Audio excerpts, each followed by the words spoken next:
This is Chad with Urban Greens, and today we're going to do some planting. So the first thing that you want to consider when you're setting up your planting area is you want to find a spot that's nice and level so that when you do have the channels in the planting position, water isn't kind of slushing all over the place. The next thing that you're going to want is a bin of water. We use a 17-gallon tote that we put on a cart and we can move it around. It works pretty well. And so what we do is we fill that up and then we will add the grow mats to it and let it soak for half an hour to an hour. And then we'll take a reading on the pH meter, make adjustments if necessary. But by the time you're planting, you want that water to be at about 5.8. So we got the water at 5.8. The next thing that we do is the seeds. And so we pre-weigh all of our seeds. And today we're doing broccoli. And so we'll have hundreds of these in the cooler. And it just, when we do want to plant, it makes the process much more streamlined, that everything's ready to go. We don't have to kind of hold things up with weighing when we're trying to plant.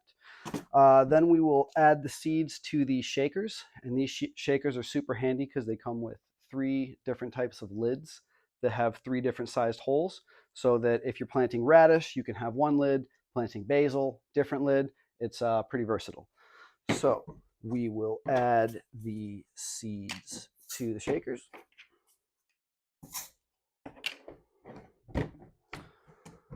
And now that we have our planting water at 5.8, we will add the grow mats to the channel. And something else that you want to consider when you are setting up your growing station, or your planting station, excuse me, place the tub of water beneath the grow channels, because any excess water can then flow into the tub instead of getting water on the floor. Alrighty, so we add the 2 grow mats. And then what we do is we will add even a little bit more water on top of that, because we want to make sure to get everything saturated. And the nice thing is that since it's level, any excess water is going to spill out the end, so that you're not going to kind of have too much flooded in there. And so we'll get it all spread it out with this piece of PVC. We use it just to kind of make sure that it's all even. And all right, so ready to go.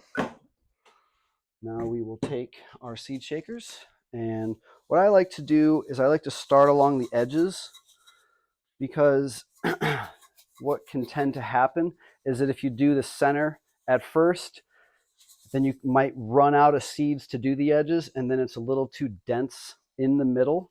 And when that happens, there's a lot of competition between the early seedlings, and they can tend to kill each other out, and that'll create like little mold spots in your channel. So you want to try and avoid that as much as possible. So we try to just make sure that we get them spread out as evenly as we can. I kind of lean towards like the more chaos, the better, because then they kind of go into random spots as opposed to being like really careful and really close, but whatever works. And then towards the end, if there's just a few, I just pop the lid off, kind of slide it on there. Alrighty, so we got the seeds, and then you're going to want to take a sprayer. You want to make sure that this water is also at 5.8 so that everything is consistent, and then give it a nice mist on the top.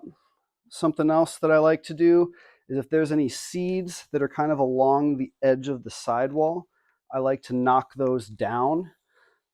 First of all, they won't germinate up there. And second of all, they tend to stick to the sidewall, and then it just becomes more of a challenge later on when you have to clean them. So we got a nice layer on there. And then these are the germination covers that we have cut to size for these channels, and they just slide right on there real nice. Move them on down. Real nice in there. Perfect.